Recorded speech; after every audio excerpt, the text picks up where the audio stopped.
उधर मायावती ने समाजवादी पार्टी और बीजेपी पर गंभीर आरोप लगाए। उपचुनाव में सपा भाजपा का गठबंधन, बीएसपी के आने से सपा भाजपा गठबंधन परेशान है और ये लोग आपस में पोस्टरबाजी कर रहे हैं। ये मायावती ने कहा बीएसपी से जुड़ेंगे तो आगे बढ़ेंगे और सुरक्षित रहेंगे, तो अब बटेंगे तो कटेंगे के जो पोस्टर था, जो नारा था और जो बयान था योगी आदित्यनाथ का, उस बयान पे पहले तो समाजवादी पार्टी, असदुद्दीन ओवैसी यानी अखिलेश यादव, असदुद्दीन ओवैसी और तमाम दूसरे दलों ने निशाना साधा। उसी बयान के इर्द गिर्द सियासत हो रही थी। अब बीएसपी प्रमुख मायावती भी उसमें कूद पड़ी और उन्होंने आज बाकायदा प्रेस कॉन्फ्रेंस करके ये कहा कि ये आपस में पोस्टरबाजी कर रहे हैं। बीएसपी के साथ रहोगे तो ना बटोगे ना कटोगे, सुरक्षित रहोगे।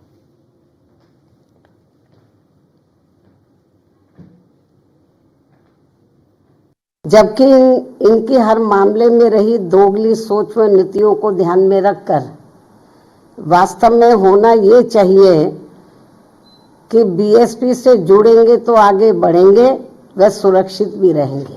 और इस बार इन सभी विधानसभा की सीटों पर बीएसपी भी अकेले ये चुनाव लड़ रही है, तो तब से बीजेपी व सपा गठबंधन की नींद उड़ी हुई है।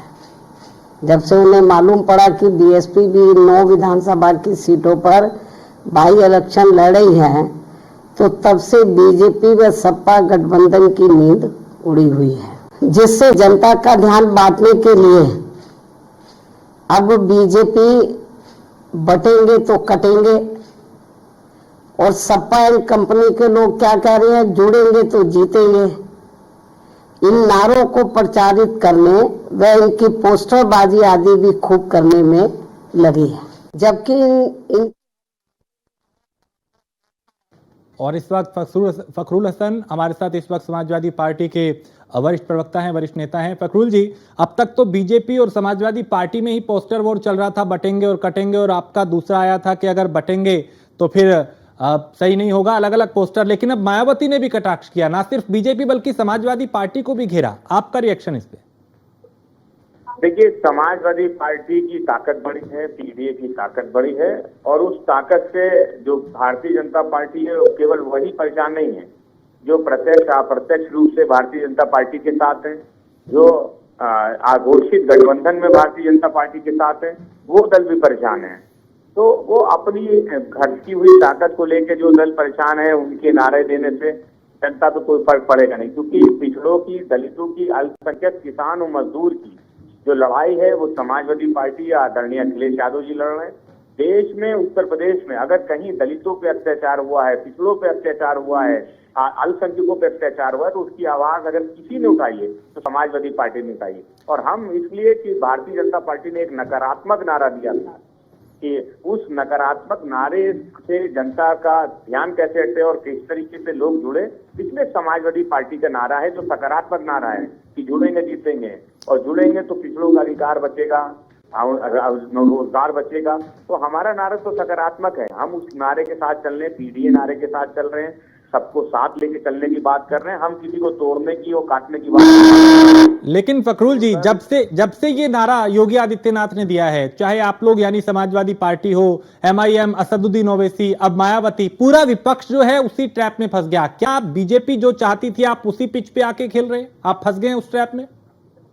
देखिए, जो बीजेपी चाहती थी वो हो नहीं पाया है। जब नारा आया है कि हम जुड़ेंगे जीतेंगे, तो वो सकारात्मक है। हिंदुस्तान का डीएनए वो सकारात्मक है। ये देश गांधी जी का है, ये देश बाबा साहब का है, ये देश सदैव नेताजी मुलायम सिंह यादव जी का है।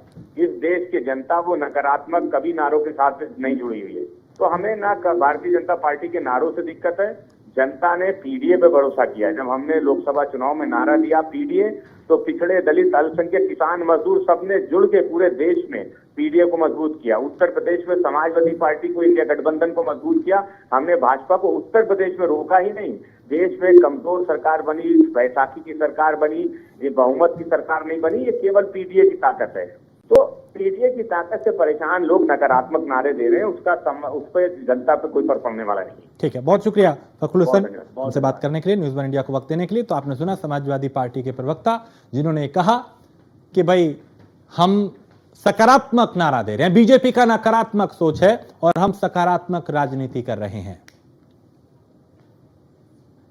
तो जुड़ेंगे तो जीतेंगे, और एक तरफ बटेंगे तो कटेंगे। और दूसरी तरफ मायावती आ गई, उन्होंने कहा कि बीएसपी के साथ रहोगे तो सुरक्षित भी रहोगे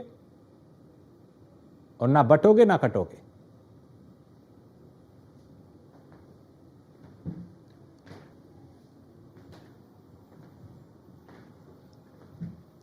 तो उपचुनाव में सपा